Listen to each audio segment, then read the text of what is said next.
Hey there everybody, welcome back to another one of my budgeting videos. This is going to be my weekly update for my digital cash envelopes.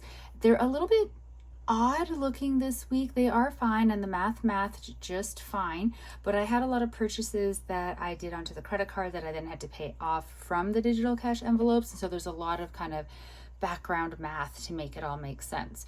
So I got paid on Friday, which was May the 2nd. Today is Sunday. I did a lot of shopping in between those dates before I actually got to sit down and do my budget and update these envelopes. If you are new here, I budget the same way as cash budgeting, when you have the envelopes and you have your categories and you put your money into your envelopes and spend from them.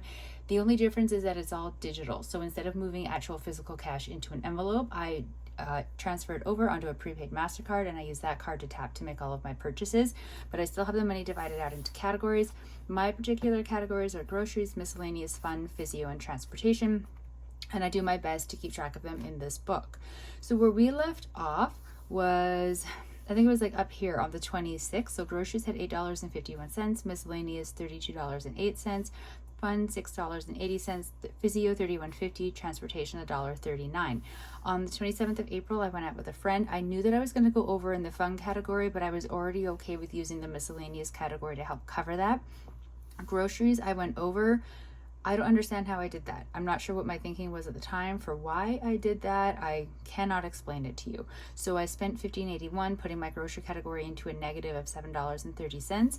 Miscellaneous had $32.08, and I moved $30.66 of it over to fun to bring fun to a zero balance and miscellaneous to $1.42. And the other two categories, physio and transportation, were not touched. May 4th is when I was contributing in, so that's today, contributing in for the next 2 weeks of spending. But you can see they're weird numbers, and if you watched my budgeting video for this particular paycheck, the May 2nd paycheck, you'll notice that these numbers don't match what I had written down for my cash envelopes. So for instance, groceries was getting $120, and here I am putting in $37.52. Miscellaneous was getting $40, I'm putting in $19.01, and etc. So this is where I'm gonna have to try to explain it, and hopefully I make sense to you. So I did my budget with the amounts that I thought was going to work for the cash envelope. So I gave groceries $120, miscellaneous $40, fun $80, physio nothing, and transportation $20.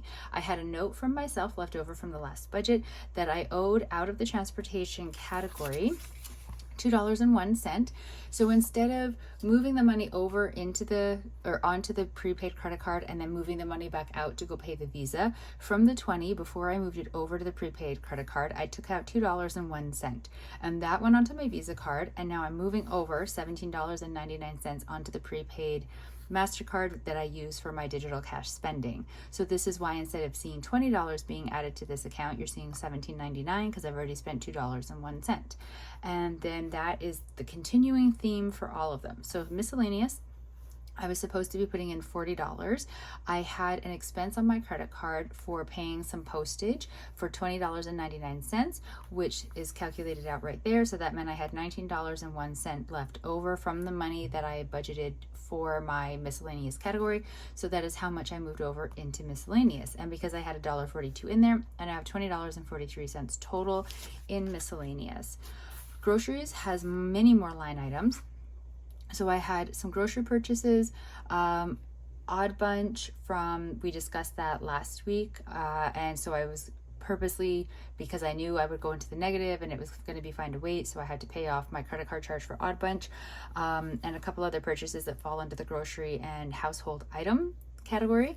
So I put $120 into the grocery and household category fund, but my grocery fund was negative $7.30. So once you balance out, like take away the $7.30 to bring it to a zero balance, that's $112.70. So I'm starting my calculations for this pay period using $112.70. Then I'm minusing out the expenses that went to the credit card, which is leaving me with $30.22. So more so to make this make sense, so I didn't have to write all of that into here, I wrote in that I was putting in $37.52 because then that but that brings that negative up to a zero balance and leaves me starting with the $30.22, which is what I had calculated is my actual amount being transferred over into this category. And fun, I was transferring over $80, or I had budgeted for $80 in that category. And I went out for dinner with a friend that is visiting and staying with me on Thursday,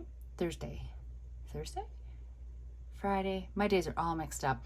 Whatever day it was, and it was $27.25, leaving me with $52.75, which is what it shows here as what I contributed to this category.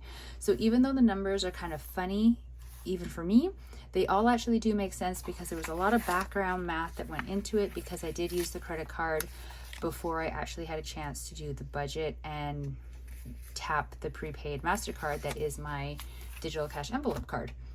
So this is my update for my digital cash envelopes. I promise it all does make sense. I spent a lot of time working on the math in the background just to make sure that it made sense. And I think of all the budgeting videos that I have filmed today, this is the only one that has worked. My friend that's visiting, I asked if they wouldn't mind stepping out so that I could do my filming.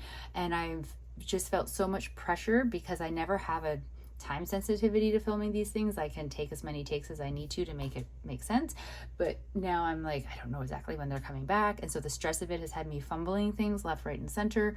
But I just had to take a minute and take some deep breaths and calm down, because otherwise I wasn't going to get the math to math. But I got it to math. The book is updated. I have to move over the money now. I haven't done it yet, but I'm going to do that next. And these will be the amounts that actually get moved over into the categories, and then the differences in amounts. So like these charges here, for example, to groceries, and the $27.25 from fun, the $20.99 from miscellaneous, and the $2.01 have all already been paid onto the Visa card to pay off those particular Visa card charges. So the Visa card is happy. The envelopes, I mean, they're not the happiest they could be because the amounts are kind of small, and I'd actually purposely moved more money over into the envelopes than usual, like miscellaneous for 40 and fun for 80, because I have the friend visiting, and so expenses have most definitely already gone up, and they've only been here 3 days and they're staying for 10, and I don't know how my budget is going to survive that, to be honest. But we're just gonna have to see as we go along. But this is where it is at for now. So thank you so very much for sitting with me through this video and helping me with my budget. I do very much appreciate it. If you do digital cash budgeting or cash budgeting, however it is that you do it, I hope it's going really well for you. Everything is balancing. I will talk to you all in the next video. Stay safe, everybody. Bye.